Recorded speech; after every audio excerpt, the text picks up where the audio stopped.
Já são quase 2 meses de isolamento social aqui em São Paulo. Professores e escolas têm buscado alternativas para que os estudantes não sejam prejudicados. Nessas horas, a tecnologia é uma aliada, mas será que a educação à distância é acessível e funciona para todos? E como será o futuro do ensino depois que a pandemia passar? O repórter Lélio Ramos conversou com o especialista em gestão educacional, Renato Casagrande. Renato, eu queria começar essa entrevista pedindo para você uma avaliação da educação à distância. Tanto escolas públicas como privadas adotaram, desde o começo do período de isolamento social, a educação à distância.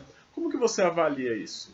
Olha, Aurélio, eu acho que a gente pode ver sobre dois enfoques. Primeiro, o enfoque positivo é que a escola, de certa maneira, ela não parou.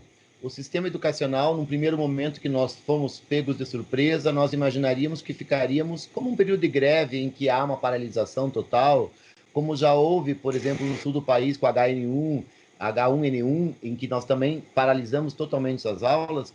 Dessa vez, eu acho que em função do próprio avanço tecnológico que nós temos, das condições de se ministrar uma educação à distância, em pouco tempo, as escolas, de certa maneira, públicas e privadas, e a educação superior com mais velocidade ainda, ela se reinventou. Então, eu acho que o enfoque positivo é que, de certa maneira, nós não paramos. A parada que houve foi considerada como recesso, como antecipação de férias. O enfoque positivo é o movimento que nós estamos gerando hoje e que, de certa maneira, tem dado um resultado positivo.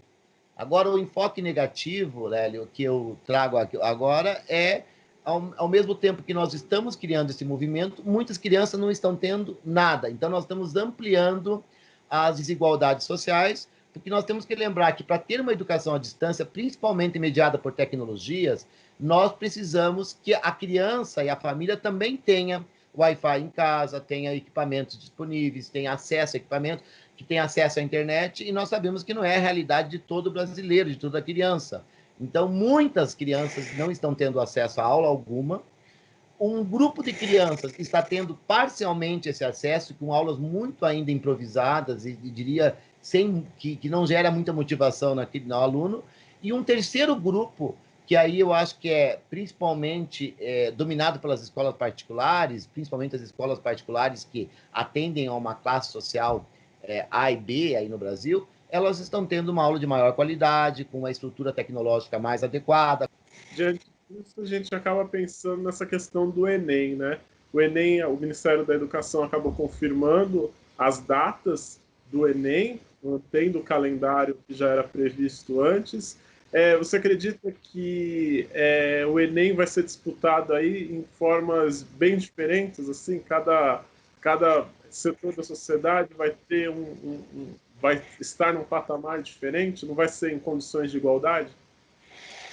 Infelizmente, condições de igualdade, plena igualdade, nunca houve, porque o aluno da escola particular, que tem acesso, sempre teve acesso a melhores aulas, a mais, uma carga horária maior, a um material didático mais bem elaborado e até uma equipe de professores, às vezes, muito mais bem preparada para o Enem, esses sempre tiveram vantagens. O problema é que agora eu diria que nós temos uma vantagem, uma desvantagem quantitativa. Porque tem alunos que, quando eu falo que tem carga horária zero, é porque não estão tendo nenhuma orientação básica. E por mais que o aluno do ensino médio já pode ser mais autodidata, já pode estudar sozinho, é difícil para o aluno uma motivação de chegar de manhã cedo, acordar, e às vezes sem ter um equipamento, sem ter uma internet adequada, ele estudar. Então, de certa maneira, esse aluno tende a procrastinar, a não fazer o que devia ser feito, que se tivesse em sala de aula, o próprio professor estaria motivando. Então, eu acho que isso aí amplia essa desigualdade, porque nós vamos ter alunos que estão em condições melhores, em níveis sociais, disputando as melhores vagas, e eu acho que uma vantagem muito superior à que nós tínhamos ano passado, por exemplo. Então, sempre houve essa desvantagem por parte da classe mais pobre. Mas neste ano, com a crise do coronavírus, nós estamos ampliando essa desvantagem e favorecendo, se nós mantivermos a data do Enem, como é a proposta do governo, estamos incentivando, estamos motivando, estamos desenvolvendo uma desigualdade maior e favorecendo, então, alunos de classe social mais avantajados. Como você imagina que vai ser o futuro do ensino aqui no Brasil? Você acredita que essas condições que a gente está vivendo podem melhorar o nosso ensino, podem acabar colocando mais tecnologia na sala de aula de alguma forma? Você é otimista quanto a isso ou você acredita que não teremos, não tiraremos nada de positivo dessa situação? Eu sou bem otimista com relação ao futuro, quando nós voltarmos às condições normais, que não é um período curto, nós sabemos disso, porque eu acho que a escola voltará, quando voltará, ela voltará ainda em condições adversas, ela voltará ainda com uma série de medidas, e eu não tenho dúvida que nós voltaremos com aula sim, aula não, para determinados alunos, porque nós não vamos conseguir colocar todos os alunos na mesma sala de aula. O distanciamento entre um aluno e outro numa sala de aula no Brasil, ela chega a menos de 1 metro. Então, nós não temos espaços físicos adequados e nem funcionários e professores em quantidade para controlar a criançada que está numa idade, na verdade, que ela não obedece muito, ela não tem consciência exatamente dos riscos. Então, as escolas voltarão diferente, mas vamos imaginar que quando tudo isso passar, que a gente tiver num momento de normalidade, eu acho que a escola não voltará a ser a mesma. Eu vou dizer por uma experiência própria. Eu tenho trabalhado muito com diretores, com secretários municipais de educação, que até então, e professores, inclusive, que relutavam e não aceitavam nem fazer uma reunião por videoconferência. Ou seja, eu tinha que me deslocar, às vezes, 1.500 quilômetros para apresentar um trabalho, um projeto para 4, 5 pessoas.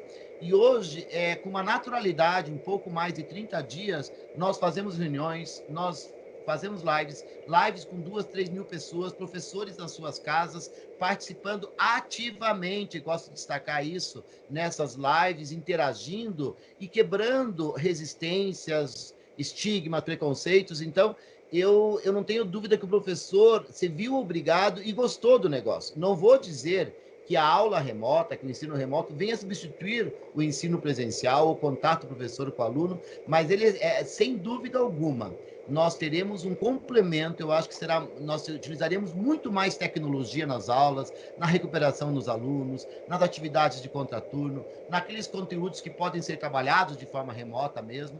Então, eu vejo que a tecnologia, ela tornou-se uma aliada da educação, porque até 2 meses atrás nós não víamos essa possibilidade nos próximos anos. Então, eu acho que quando nós voltarmos, nós não seremos mais os mesmos na escola, com toda certeza.